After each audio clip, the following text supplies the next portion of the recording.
حضرت مالک بن دینار کی توبہ کا سبق آموز واقعہ۔ مالک بن دینار رحمۃ اللہ علیہ سے ان کی توبہ کا سبب پوچھا گیا تو انہوں نے کہا کہ میں ایک سپاہی تھا اور شراب کا رسیا تھا۔ میں نے ایک نفیس پاندی خریدی اور وہ میرے دل میں خاص مقام کے مالک بن گئی۔ اس سے میری ایک بچی پیدا ہوئی۔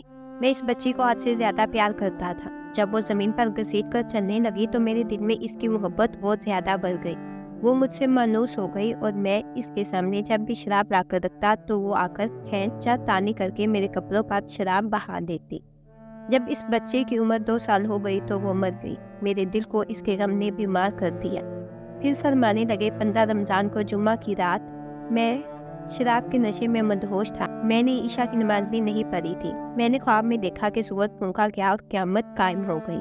مردے قبروں سے اٹھائے گئے اور تمام مخلوق کو جمع کیا گیا، جن میں بھی تھا۔ میں نے اپنے پیچھے آہٹ سنی۔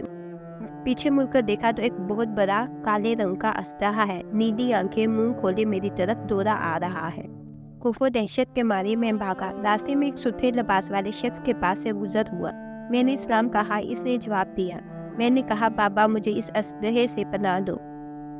تجھے اللہ تعالیٰ پناہ دے۔ وہ بوڑھا رونے لگا اور کہا میں کمزور اور ضعیف ہوں۔ یہ اژدہا زبردست ہے، یہ میرے بس میں نہیں۔ آگے چلو اور بھاگو، شاید اللہ تعالیٰ تیری نجات کی کوئی اور صورت بنا دے۔ میں آگے بھاگنے لگا اور ایک بلند جگہ پر چڑھ گیا۔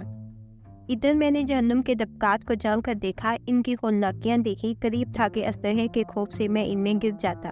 مجھے کسی نے آواز دے کر کہا یہاں سے آگے جاؤ، تم یہاں کے رہنے والے نہیں ہو۔ میں اس کی بات سے مطمئن ہو گیا اور وہاں سے واپس لوٹا تو اژدہا میرے پیچھے تھا۔ میں پھر دوبارہ اس بوڑھے کے پاس آیا اور کہا میں نے آپ سے درخواست کی کہ اس اژدہے سے میری جان چھڑواؤ۔ آپ نے کچھ نہیں کیا۔ وہ بوڑھا پھر رونے لگا اور کہا میں ضعیف ہوں، البتہ تم اس پہاڑ کے پاس جاؤ جہاں مسلمانوں کی امانتیں ہیں۔ اگر تمہاری کوئی امانت ہوئی تو وہ تمہاری ضرور مدد کرے گی۔ میں نے دیکھا چاندی کا ایک گول پہاڑ ہے اور اس میں جگہ جگہ سوراخ اور روشن دان ہے اور پردے لٹکے ہوئے ہیں۔ ہر روشن دان پر سونے کے دوپٹے ہیں اور ان کے قبضے یاقوت کے ہیں اور آرائش موتیوں کی۔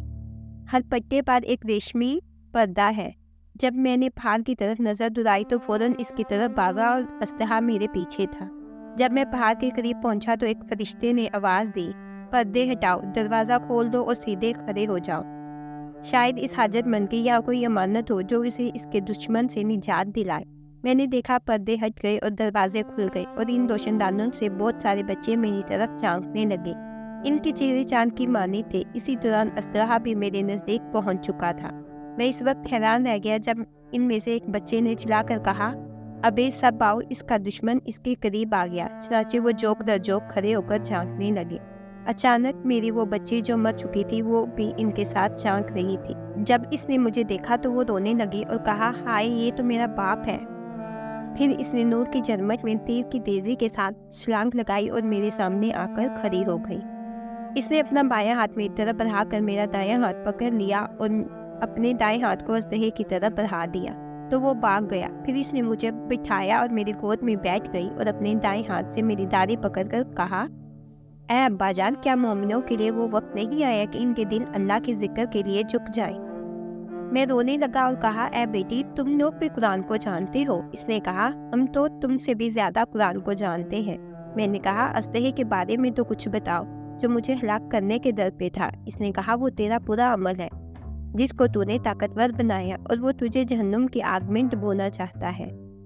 میں نے کہا اس بورے کے بارے میں بتاؤ جو راستے میں ملا۔ اس نے کہا وہ تیرا نیک عمل ہے جسے تو نے اتنا کمزور کر دیا کہ اب وہ برے عمل کا مقابلہ نہیں کر سکتا۔